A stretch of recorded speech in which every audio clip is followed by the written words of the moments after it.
Bienvenidos al Pulso de la Región. Hoy les presentaremos la segunda parte del reportaje con Daniel Camargo Barbosa, más conocido como el sádico del Charquito. Tendremos el testimonio del policía que lo capturó hace 20 años y de la compañera de colegio de la menor asesinada en Barranquilla que la vio por última vez. Además, un análisis psiquiátrico del violador y asesino de por lo menos 126 mujeres y niñas, y un cuestionamiento al sistema carcelario colombiano que, pudiendo evitar los crímenes de Camargo, no lo hizo. La razón: a Camargo Barbosa, el sádico del Charquito, lo condenaron en 1964 y posteriormente en 1976 como una persona normal, cuando quedó demostrado que su saga criminal es la de un psicópata que no dejará de actuar.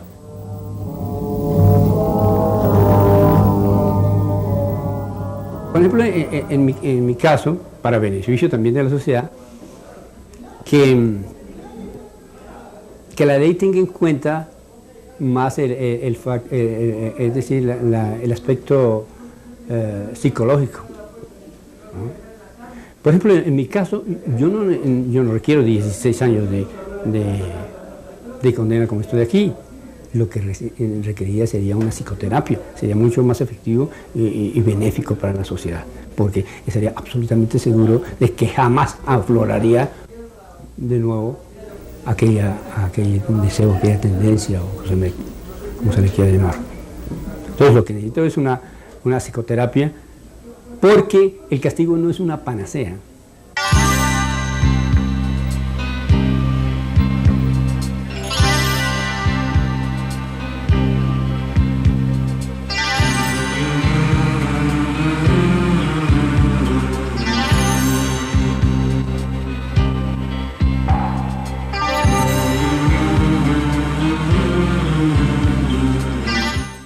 La sociopatía criminal de Camargo Barbosa lo lleva a increíbles niveles de cinismo, como describir pormenorizadamente en su diario los momentos previos a la violación y el homicidio de cada una de sus víctimas. Así está registrado en el descarnado diario personal de Camargo Barbosa, el mayor asesino sexual en la historia de Latinoamérica. Sin ningún recato y como si se tratara de una bitácora de vuelo, aparecen fechas, lugares, métodos y sobre todo su depravado objetivo: violar y matar. Escrito a mano en letra clara y legible, el sádico cuenta todo, desde el momento en que abordaba a sus víctimas hasta cuando les quitaba la vida.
Inexplicablemente, la letra de Camargo Barbosa no refleja con claridad su complicada y peligrosa obsesión. Sus trazos son aparentemente normales, sin evidentes vestigios de su enfermedad que se alimenta de vidas humanas. La verdad es que es el tipo de persona que llega muy fácil a la gente, que hace una empatía rápida, porque por sus características físicas, por su edad, se cree que es una persona incapaz de hacerle daño a nadie. Se sale de todos los moldes, aquellos del lombrosiano tradicionales que nos hablaban. Se sale totalmente de ese molde, del psicópata. No tiene características, ni siquiera tiene una mirada perdida, tiene una mirada normal, sabe cómo mirar a los ojos, sabe cómo hablar, cómo entonar. O sea que es una persona que logra camuflar muy bien, digamos, estas intenciones, muy distinto a otro tipo de psicópatas o a otro tipo de personalidades. Esa facilidad para manipular la recuerda el policía que lo capturó hace 20 años en Barranquilla. Ahora es abogado criminalista y aunque conoció muchos casos, no olvida ningún detalle del de Camargo Barbosa. El sádico fue capturado en la mañana del viernes 3 de mayo de 1974 en este lote, junto al cuerpo de la menor y cerca de la tumba en la que iba a ser sepultado. Una actitud bastante pasmosa, diría yo. Tranquila, pero un poco preocupado, pero a la vez como dispuesto a darle una explicación a las autoridades de policía del por qué tal vez estaba en ese lugar, ¿no es cierto? Entonces se le preguntó, se le interrogó de qué estaba haciendo. Él inicialmente dijo que estaba haciendo una necesidad fisiológica, que había visto otras personas salir del lugar, o sea, del monte. Presentaba una tranquilidad, digamos, propia de un tipo que comete ese tipo de delitos. Y posteriormente, cuando trató de limpiarse las uñas, que tenía unas uñas bastante largas, y desprenderse de las uñas la tierra y los vestigios que tenía del cuerpo de la menor, entonces se esposó hacia atrás. ¿Usted no se detenía a pensar antes de cometer un delito de este tipo? Sí, naturalmente uno piensa en esas cuestiones, pero lo que ocurre es que hay aspectos que pudiéramos decirse son aspectos dominantes o dictatoriales en la personalidad de un individuo. Son dictatoriales o dominantes porque se han formado desde la niñez y están muy consolidados, de tal suerte que a pesar de que uno piense que lo que está haciendo o va a hacer es malo o incorrecto, sin embargo, ese factor es totalmente dominante y, podríamos decir, pasa por encima de toda consideración. Sí, realmente me impresionaron primero la crueldad, es decir, la cruel desestimación de los sentimientos de las demás personas. Es decir, esto es una cosa, su frialdad, su dureza en el aspecto en sus relaciones interpersonales. Segundo, el desafío que él hace de toda norma, de toda regla, de toda convención social. Esto es típico. También, probablemente en una situación distorsionada por la situación de entrevista, él estaba siendo objeto de una peritación, su ausencia de empatía. Realmente se dedicó a contar una historia con todos sus detalles y con todas sus interpretaciones de del origen de su conducta, y daba siempre la sensación de una gran frialdad y como si estuviera recitando un libreto. Solamente después de estar aquí encerrado y con mucho y reconstruyendo a partir de mi niñez paso a paso el proceso, fue que me pude dar cuenta inclusive de las leyes mismas del desarrollo de mi propio proceso. Entiendo por ley de un proceso, pues cuando hay dos o más factores que se combinan y hace posible la continuación de ese proceso. Yo reconozco que yo estaba enfermo, sí, hay que decirlo así claramente, yo estaba enfermo, pero yo no me daba cuenta. Para mí era algo, es decir, mi modo de vida. Para mí era algo, podríamos decir, acorde con mi personalidad. Y voy a decir algo que seguramente ninguno va a estar de acuerdo, pero dado el condicionamiento que yo haya sufrido, dada la experiencia traumatizante que yo sufrí, lo que así hacía me era saludable porque es decir, satisfacía el programa, ¿sí? Pero a costa de vidas humanas. Naturalmente, bueno, ese es un aspecto diferente. Es decir, que fuera lesivo para la colectividad, lo era, tremendamente lesivo. Pero si usted se pone a pensar en el condicionamiento que yo sufrí, en la programación, por decirlo así, entonces yo estaba dando satisfacción a esa programación y para mí era saludable. Pero más terriblemente lesivo para la colectividad. La colectividad no lo olvida. En Barranquilla se le recuerda con horror. Nunca antes hubo un asesinato como ese. El crimen de Camargo Barbosa marcó especialmente a quienes estaban cerca de Eliana Jaramillo Lopera, la estudiante de 9 años, asesinada hace 20 en esta ciudad. Mónica Palma es una de esas personas. Bueno, ese último día, después de que terminamos las clases en el colegio, estábamos esperando que llegaran por nosotros a recogernos al colegio. Estuvimos conversando las dos mucho rato, o sea, todo el rato que estuvimos en el patio esperando que llegaran los transportes, estuvimos conversando. Nos reímos mucho. Era más o menos como las 4:30 de la tarde, entre 4:30 y 5. Liliana me regaló una bolsa de Cheetos, nos estábamos riendo hasta que ya me estaban llamando porque teníamos mucha risa, estábamos las dos divertidas ahí hablando. Hasta que me llamaron que tenía que subir al bus, yo me despedí de ella y no la volví a ver más. Creo que fue la última compañera que la vio a ella, o sea, la última que habló con ella fui yo.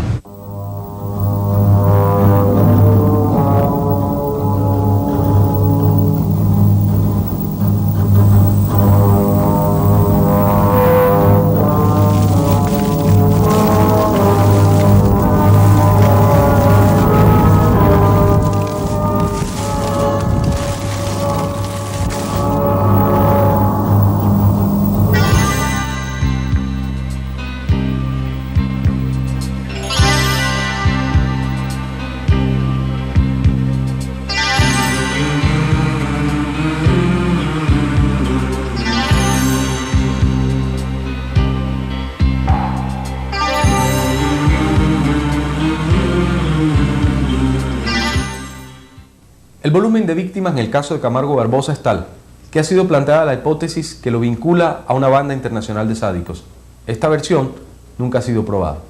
Mucha gente en el Ecuador piensa que para un individuo de mi edad eso es una cosa totalmente imposible, que seguramente no era yo quien hacía esas cosas, sino que tal vez la hacía con ayuda de otras personas o para otras personas, ¿no?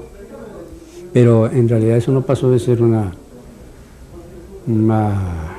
opinión, porque jamás se pudieron aportar pruebas al respecto. Y en realidad no existe. Yo actué totalmente solo. Pero una suma realmente considerable. ¿En cuánto tiempo ocurrieron esos hechos? En unos 15 meses. O sea que las víctimas eran cerca de 4 por 5 víctimas por mes. Bueno, si se hace la operación, yo creo que unas 3,5, 4 por mes, ¿sí? Más o menos. Yo nunca me he ocupado de hacer ese cálculo. Con la misma frialdad con la que Camargo Barbosa fracciona el número de víctimas, las ejecutaba. Por eso los ecuatorianos lo tienen siempre fresco en sus mentes. Allí, en 14 meses y 15 días, cobró sus últimas 71 víctimas, todas entre los 8 y 23 años. Durante ese tiempo, las jóvenes ecuatorianas procuraban no salir solas a la calle. Inclusive, aumentó notoriamente el ausentismo en los colegios nocturnos. Pero su presencia en el Ecuador se remonta a los comienzos de los 70, cuando el entonces juez primero de instrucción criminal de Barranquilla, Antonio Nieto Huete, lo investigó en 1974, se le encontraron pruebas de que había estado en Machala, Ambato, Otavalo, Guayaquil y Quito. Probablemente en esas ciudades cometió crímenes aprovechando lo amistosos y sanos que son los ecuatorianos. Su estrategia consistía en pedir a una joven, preferiblemente campesina, que lo acompañara a llevar un dinero a las afueras de la ciudad donde actuaba. Lo lograba aprovechando su aparente inofensividad. Cuando lo capturaron y confesó los homicidios y violaciones, caminó varios kilómetros con la policía ecuatoriana hasta el lugar en donde estaban los restos de sus víctimas. A cada una de ellas identificó con precisión y hasta contó a familiares y autoridades detalles de la violación. Al ser condenado, los jueces ecuatorianos incurrieron en el mismo error de sus colegas colombianos. Estimaron que era un hombre normal, pero asesino. Así que fue recluido en un penal corriente y no en un psiquiátrico como debería ser. ¿Qué dijeron los jueces en los fallos? No, que yo estaba en uso de mis facultades y que podía pensar correctamente y darme cuenta de que lo que estaba haciendo era contrario a la ley, ¿no? Lesivo para la colectividad, que no padecía de lesiones en el cerebro ni tenía problemas de otro tipo. Hubiera ajustado correctamente la norma del legislador del 36 en el primer juzgamiento que se hizo de Camargo Barbosa, probablemente no, sino que Camargo Barbosa todavía podría estar internado en ese centro especial de que trataba las normas del año 36 y pues no hubieran ocurrido los homicidios que ocurrieron posteriormente, entre ellos el homicidio de la menor Diana Consuelo Jaramillo Lopera. He pensado que inclusive un profesional que esté interesado en adquirir nuevos conocimientos, porque realmente en un caso como este, aunque sea una persona muy capaz, sin embargo, algo nuevo tiene que aprender, ¿no? Bueno, debe ser un médico que esté como muy descansado, esto es muy difícil, es una cosa muy tremenda, podría decirte, origina mucho desgaste. En el caso de él, antes de que desde luego no hubo eso, no lo hubo, pero antes de eso lo que no hubo fue afecto tampoco, seguro que el hombre hubo un desafecto tremendo y seguramente un desarraigo familiar muy grande, además de los traumas, además de la predisposición que yo te digo. Fíjate cómo antes los clásicos a este tipo de alteración o de enfermedad, porque es que es muy difícil enfocarlo como una enfermedad, la denominaban locura moral, en contraposición a la otra locura, porque es que estos no pierden en ningún momento, al contrario, incluso pueden ser muy inteligentes, muy lúcidos. Esa lucidez se patentiza no solo en esta entrevista, sino en todas sus declaraciones. Así lo reseña el psiquiatra ecuatoriano Oscar Bonilla León en el libro que escribió sobre Camargo. Bonilla fue pieza clave en la captura en 1986. Asesoró a la policía ecuatoriana y le tendió una trampa al sádico sabiendo que se trataba de un psicópata y presumiendo que actuaba solo como Jack el Destripador o Carl Chessman, el hombre de la luz roja. Por recomendación suya, las autoridades hicieron publicar 3 identikits o retratos hablados escogidos al azar. Por esta razón, los principales diarios afirmaron que las violaciones las cometía una banda que estaba identificada. De tal manera que Camargo siguió actuando sin saber que la policía le tenía la pista que dio con su captura. Un riguroso estudio de Bonilla sobre Camargo estableció su cuadro clínico. Corresponde al de un psicópata. La espontaneidad de sus actos no coinciden con las normas de aceptación general. Como en el caso de Camargo, a los psicópatas no les importan las consecuencias que conllevan sus actos.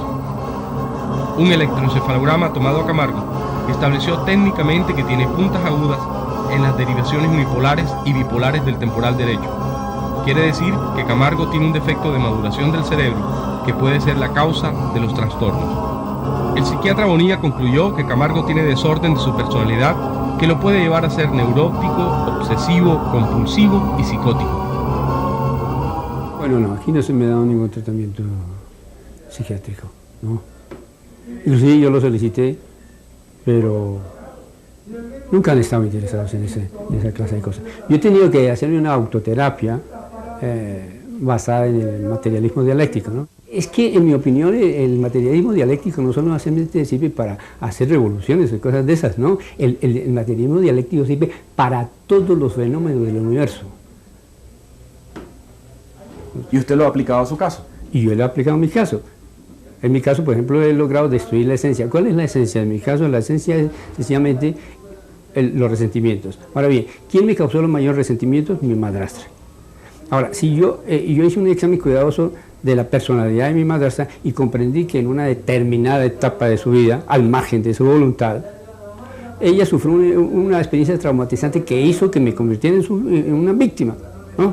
Ahora bien, la pregunta es la siguiente: ¿es ella culpable? No, no es culpable, porque eso no fue un efecto de su voluntad. Ahora, si no es culpable, no puedo seguir odiándola y en ella odiando a todas las mujeres, porque ella no es culpable. Entonces alguien me preguntaba, bueno, y si no la odias, ¿la amas? Le dije, no la amo. Y entonces dijo, ¿cómo se explica eso? Le dije, la comprendo, señor. Por otra parte, yo quiero decir que, aunque ninguno acepte esa cuestión, de que no hay responsabilidad por cuanto yo no tuve libertad. No tuve libertad por cuanto yo estaba dirigido por una fuerza ciega que me impedía hacerlo y la cual yo no comprendía.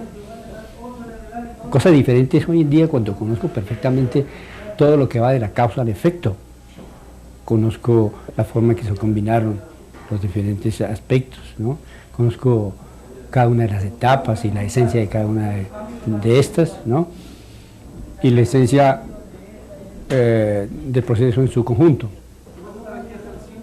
De tal suerte que hoy por primera vez puedo decidir conscientemente lo que debo hacer. Antes estuve impelido por una fuerza ciega y yo considero que eso me robó la libertad.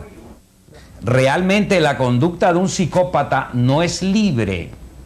El psicópata tiene una perturbación de carácter mental que le impide actuar con libertad.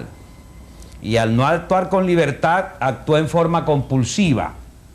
Y como psicópata, al ser un anestesiado moral, su conducta se convierte en tremendamente peligrosa frente a la sociedad, con el agravante de que la conducta delictual del psicópata se encuentra retroalimentada por la relación reactiva del medio circundante, y el psicópata va adaptando sus niveles de adecuación criminal en la medida en que la sociedad se va defendiendo de sus conductas. Sus antecedentes lo demuestran. Al principio solo violó y después, para protegerse, mató.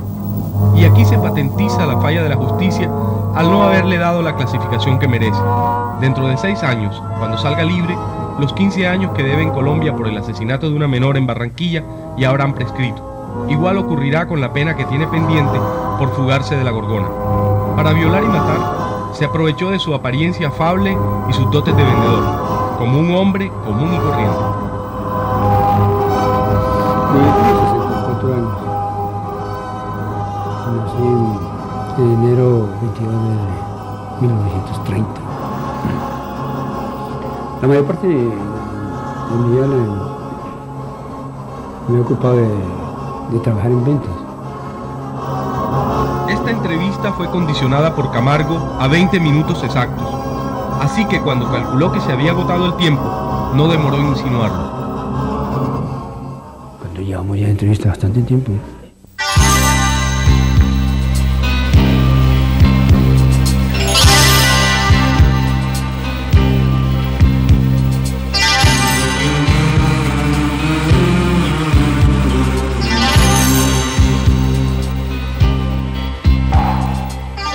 Este ha sido, amables televidentes, el resultado periodístico de una entrevista con Daniel Camargo Barbosa en una cárcel de Quito. Como ya lo hemos dicho, en menos de 6 años obtendrá la libertad. No hay ningún mecanismo legal que lo impida ni lo detenga, ni ninguno médico que lo cure. Lo más probable es que cuando salga en libertad sea deportado del Ecuador a Colombia. Hasta aquí, hoy, el pulso de la región. Los esperamos el próximo lunes a las 10:30 de la noche por Telecaribe.